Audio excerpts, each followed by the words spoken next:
You know that feeling, right? A conversation just goes completely sideways. Or you send an email and the response you get is totally not what you meant. It's so frustrating. But what if you could change all that?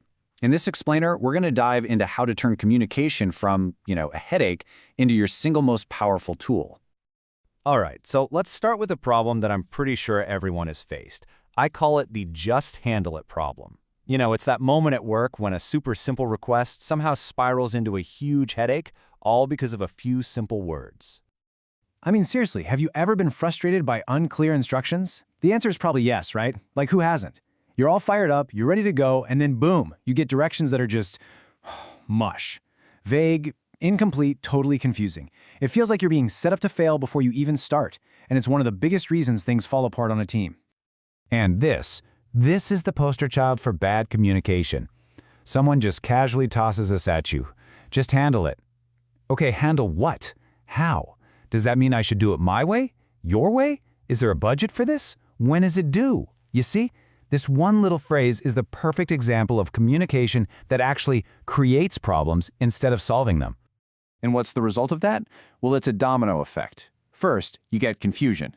That confusion leads to wasted time because you're either spinning your wheels trying to figure out what to do, or even worse, you're doing the completely wrong thing. And when this happens over and over, it damages the most valuable thing you have in any professional relationship: trust.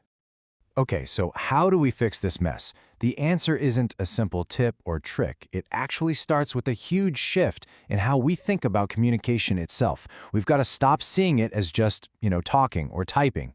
We need to start seeing it for what it really is, a problem-solving tool.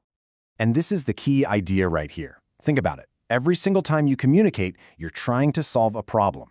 It might be a big one, like this client doesn't see the value in our product, or a small one, like my teammate is confused about the next step. It doesn't matter if it's an email, a presentation, or just a quick chat in the hallway. Your communication is a tool to solve a specific problem for a specific audience. That's the mindset. All right, so if communication is all about solving problems, how do we get better at it? Well, I've got a solution for you. And it's a super simple but really powerful framework. Think of it as a little mental checklist you run through before you speak or write. It's all about asking yourself 3 key questions. Okay, let's walk through them. Question 1, what's the situation? You got to ask yourself, what's the real problem I'm trying to solve here? Get clear on that first. Question 2, who's my audience? Who am I actually talking to? What do they know? What do they not know? And what do they need from me to get it? And finally, question 3, what's my strategy?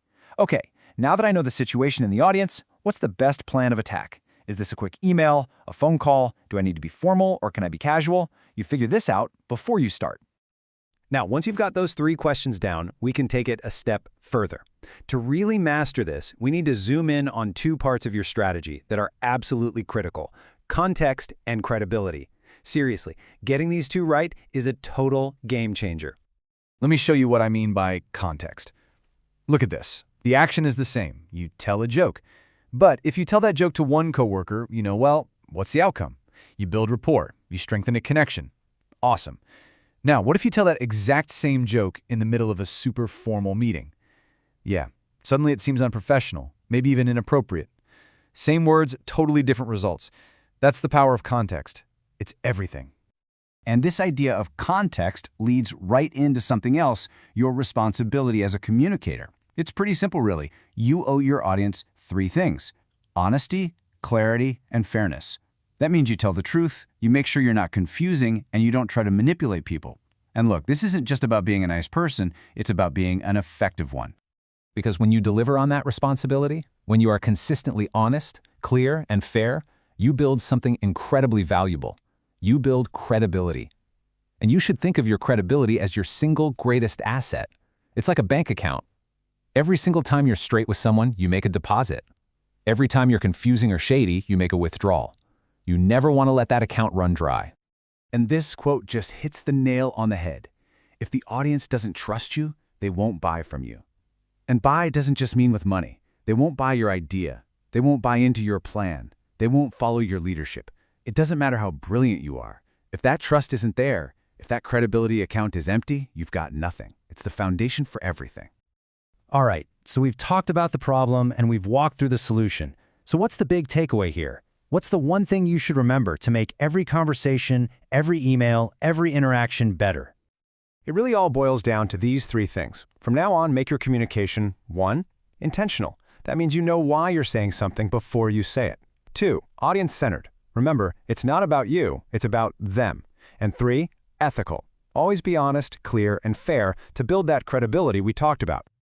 So the real key here isn't just knowing this stuff, right? It's about actually using it. So I want to leave you with a challenge. Think about your week ahead. What's one conversation you can have, maybe it's an email, a meeting, whatever, where you can be more intentional, where you can run through those 3 questions before you start?